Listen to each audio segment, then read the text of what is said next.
What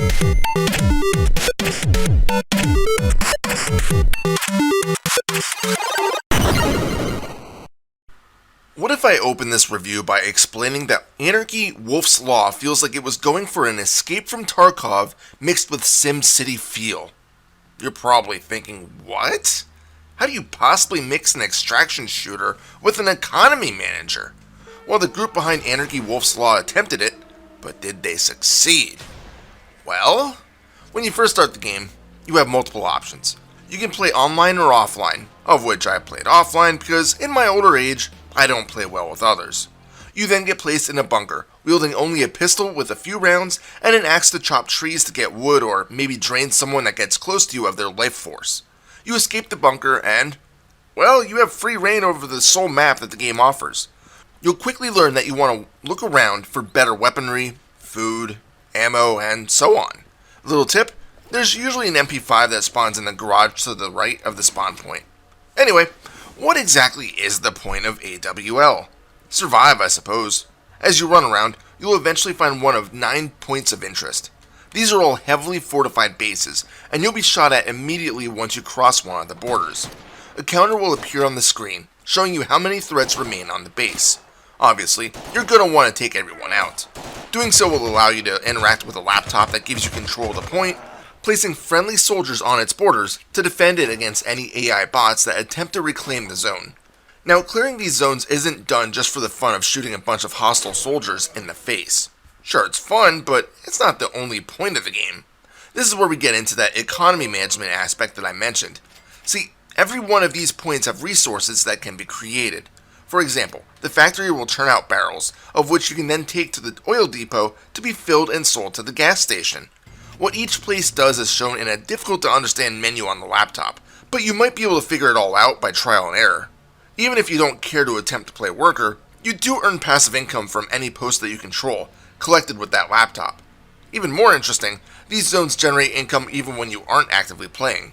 So if you capture a fresh area then quit the game, come back a few hours later, and you might have a couple grand waiting for you. Sure, you want to spend money on weapons, meds, food, and so on, but there's actually a bigger reason to accumulate a massive amount of cash. Upgrades. Each point has multiple benefits that can be purchased for an exorbitant amount of currency, whether it be hiring more competent shooters to defend the area, a faster output of resources, or even making it a possible spawn point. This might sound like a weird option to put money into, but keep this in mind. The initial starting area is at the extreme north of the map, and although the first 4 zones are relatively close to it, the other 5 are a bit of a hike. But alas, you really have to work your ass off in order to afford the spawn points, as they are the most expensive upgrades to, well, purchase. Even worse, the further away from the spawn point you are, the more cash you'll have to front, with the bases that are on the far south of the map costing way over $1 million. Useful, yes, but it probably won't be something you buy in the first few hours of playing the game. I suppose calling the game an extraction shooter might be a bit misleading. It only marginally resembles Tarkov, with many of the guns and items seemingly taken directly from the infamous shooter. The gameplay itself is much more forgiving, with a more arcadey feel. Even so, you do need to contend with a few different meters. Yeah, health is ultimately important, with death bringing you back to your spawn point with all of your gear dropped at your gravestone, but you can always attempt to run back to retrieve it. But you also have a hunger, thirst, and warmth gauge to be concerned with. The first 2 are obvious. Don't go hungry or thirsty. But the warmth is a bit odd. See, the game takes place in a cold terrain, and frostbite is always looming. You'll have to place wood in the stoves and sit there for a few seconds to warm you back up.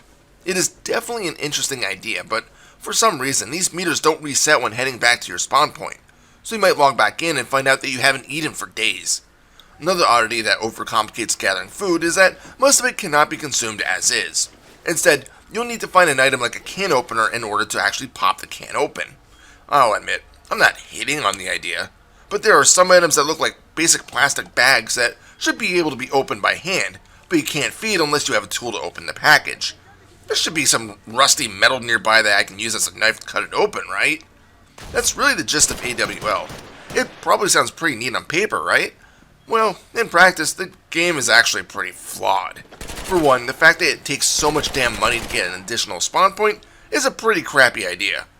Granted, the map is large but not huge, and it still sucks to run from one end to another.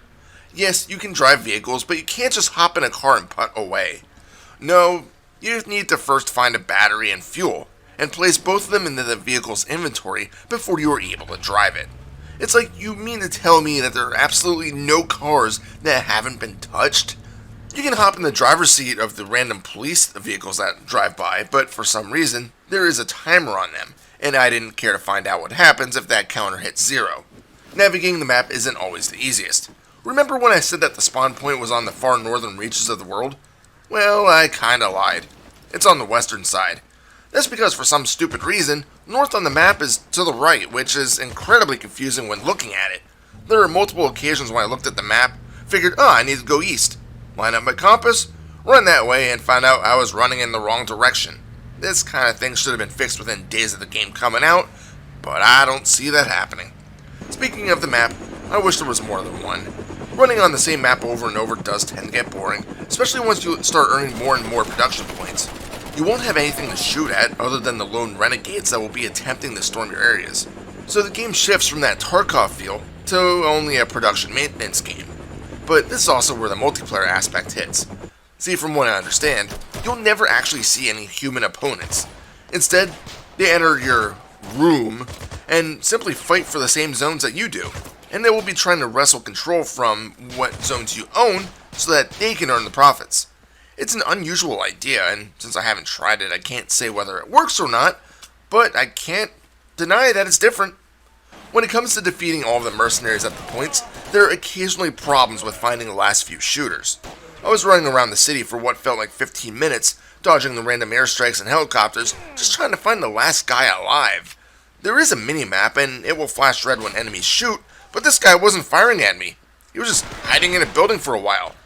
I even tried to shoot it randomly just to get him to react, but he wasn't getting fooled by it. So yeah, AI isn't always the brightest.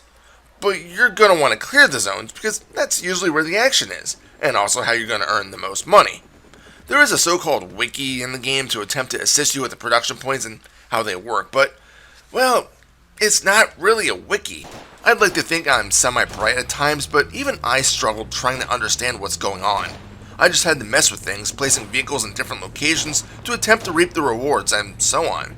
But it usually got so frustrating that I said screw it and just went hunting for more enemies. It was just a shame that these enemies were seldom seen, forcing me to find a production point that I haven't contested yet just to get some lead in the air. Sadly, I think the developers all but abandoned the game. Updates have been very infrequent. It's nearing the end of March and the Christmas update is still active, featuring Christmas trees with random goodies near the spawn point. The developers were talking about multiple new guns, but there aren't a lot that I've seen. There are 2 upgrades in the production points that I've said coming soon since I bought the game a little over 2 years ago when it was still in beta. The game stealth released in 2023, with no 1.0 patch notes or announcement, and a lot of the same problems I've seen in the beta still exist today. But maybe that's what the devs are going for.